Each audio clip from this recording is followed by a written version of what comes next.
Donald Trump veut envoyer les sans-papiers à Guantanamo. Voilà la dernière déclaration choc du président américain. Cuba qualifie à l'instant d'acte brutal le projet de Trump d'envoyer des sans-papiers à Guantanamo. Le président cubain a qualifié mercredi d'acte brutal, donc le projet de son homologue Donald Trump d'envoyer 30 000 migrants sans-papiers à la prison militaire de Guantanamo, normalement réservée aux détenus accusés de terrorisme. Puisque vous savez que donc ce fameux Doualem qui a été expulsé vers l'Algérie, ça n'a pas duré 24 heures par Bruno Retailleau avant que l'Algérie nous le renvoie. Et bien là maintenant c'est la France, la justice française qui, j'allais dire, joue contre son camp, puisque le tribunal administratif de Paris a suspendu mercredi en référé l'expulsion de cet influenceur, tout en reconnaissant, et c'est ça qui est extraordinaire, qu'il était dangereux et qu'il fallait l'expulser. Mais pas avec une procédure d'urgence. C'est absolument lunaire. Ça montre quand même qu'il y a une différence de marge de manœuvre. Bon, André Valigny, vous en pensez quoi ? Je suis choqué, évidemment. Je découvre cette nouvelle extravagance de Donald Trump. La question qu'il faut se poser, c'est de savoir dans quelles conditions de respect des droits de la défense, de respect de la dignité humaine, tout ça va être fait. Si on assimile les migrants qu'il veut envoyer là-bas aux terroristes qui ont les chaînes aux pieds du matin au soir en combinaison orange que l'on voit marcher comme ça à petits pas parce qu'ils sont enchaînés, qu'ils ont les menottes en permanence, tout ça n'est pas acceptable. En France, pourrait dissuader les Algériens. Comparaison n'est pas raison. Attendez, non mais André Valigny, donc là vous me dites que les mesures de rétorsion n'existent pas, mais moi je vais vous les citer, les mesures de rétorsion. Pas celle de Trump. Vous, plus un visa, pas celle de Trump, mais on peut en prendre d'autres. Plus un visa, vous bloquez les transferts de fonds par Western Union de la diaspora algérienne vers l'Algérie. Vous dites à l'élite de ces pays, vous ne venez plus vous faire soigner en France. Vous savez combien les Algériens doivent à la France en frais médicaux ? Plus de 40 millions d'euros. Oh les bâtards. Joker fort, je me casse. Joker. Donc les mesures de rétorsion, elles existent, mais vous ne voulez pas les prendre, c'est tout. Le ministre de la Santé au Sénat cet après-midi a répondu que c'était 2 millions d'euros le manque à gagner aujourd'hui. Il n'y a que 2 millions d'euros qui n'ont pas été payés. Eh si, mais il faut connaître 2 millions de trop. Hein, oui, c'est 2 millions de trop, bien sûr. Il y a une ardoise de 40 millions d'euros. Sur 20 ans. Sur 20 ans.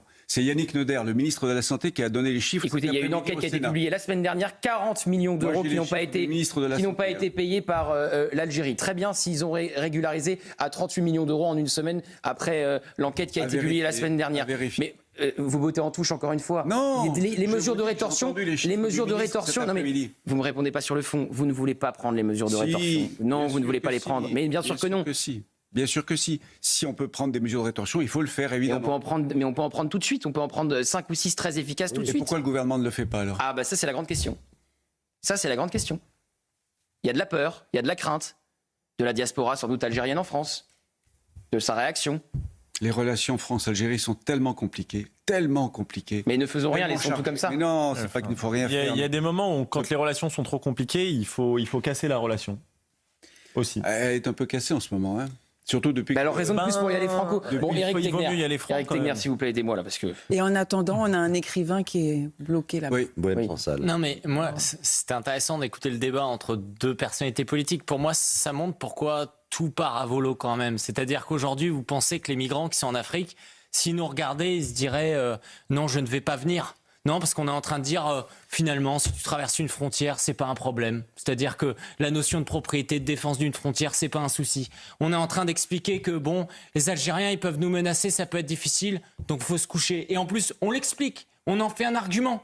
On est en train de dire, oui, mais c'est plus compliqué que ça, alors qu'on est au gouvernement depuis près de 8 ans. C'est ça le problème aussi, c'est qu'en fait, ce que ça incarne le centre aussi, et idéologiquement, malgré tout, hein, avec tout le respect que j'ai pour vous, et ce que vous incarnez quand même d'une certaine façon, c'est une forme de mollesse. Donc c'est pas étonnant que de l'autre côté, justement, ils en profitent en permanence. Les Algériens, vous disiez tout à l'heure, oui, mais qu'est-ce qui arrive de l'Algérie ? Ce n'est pas de l'argent. Mais ce qui arrive de l'Algérie, ce sont des dizaines de milliers de migrants. Donc bien sûr qu'il faut arrêter ça. Mais si dans le même temps on vous dit, est-ce qu'il faut une immigration zéro en provenance de l'Algérie ? Vous répondrez non, parce que vous direz quoi ? Ah oui, mais on a besoin d'eux dans le bâtiment. Tu vas la fermer. Etc. Et on va envoyer encore des symboles de régularisation. Des médecins aussi. C'est la faiblesse que vous incarnez. Non, en fait... Mais que vous soyez d'accord ou pas avec ce que je dis, c'est ce que les autres pays ressentent. Et c'est pour ça qu'on est devenu... André, c'était les informations de l'opinion donc la semaine dernière, une source proche du dossier. Les factures impayées laissées par des patients algériens détenteurs d'un simple visa touristique ou diplomatique ont atteint les 45 millions d'euros en 2023 seulement pour l'assistance publique des hôpitaux de Paris, tout en refusant de fournir l'information. À l'opinion, la PHP compterait un déficit de 460 millions d'euros en 2024. à vérifier, parce que Yannick Neuder, je le répète, cet après-midi, avait des chiffres très précis sur les 20 dernières années qui n'étaient pas ceux-là. Je voudrais dire une chose sur l'Algérie, c'est qu'Emmanuel Macron n'a pas eu peur de fâcher les Algériens lorsqu'il a reconnu la marocanité du Sahara occidental. Oui, ça, il d'accord. faut le reconnaître. Eh oui. Que si ça va si mal avec des imams en 24 heures dans un avion comme l'a fait Monsieur Darmanin quand il était encore place Beauvau, Oui. on n'a pas crié à la lâcheté. Il a été extrêmement ferme, il était rapide, il était expéditif. Et quand les influenceurs qui sont sur notre territoire nous menacent directement de commettre des attentats, etc., on va les chercher, on les met en prison. Oui, mais de l'autre cherche main, à on les a fait renvoyer. des voyages Putain, diplomatiques non, mais à Alger attendez, pour on peut s'excuser. pas Vous avez, vu, moi, vous avez vu la décision de justice aujourd'hui? Vous l'avez vu? Qui vient de On peut casser commenter, on la peut commenter, décision donc après. de Bruno Mais Retailleau. Moi, je vous parle du pouvoir politique. Mais on vit de la mer à la Pas petite preuve de cuillère. faiblesse. Écoutez, ça c'est une analyse. que Surtout, je il y partage a pas. besoin effectivement d'une évolution de notre relation avec l'Algérie, et il faut qu'on arrête d'être culpabilisé, comme vous le disiez, sur la rente mémoriale, parce qu'en réalité, aujourd'hui, on est en conflit pas avec l'Algérie, mais avec le régime algérien. Le régime algérien, il est extrêmement faible. C'est moins de 10% de gens qui ont voté pour ce régime-là en Algérie. C'est 4% de notre communauté des Algériens qui sont en France. Donc, quand on est tétanisé par la population algérienne, la majorité des Algériens qui sont en France, ils sont contre ce régime. Et donc, il faut qu'on soit ferme contre ce régime.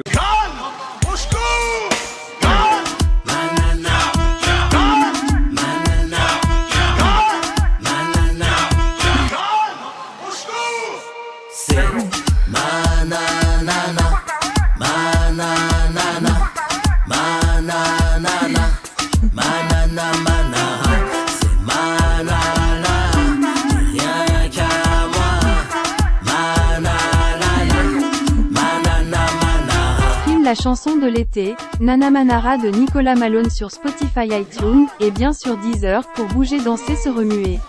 L'été sera chaud avec Nana Manara.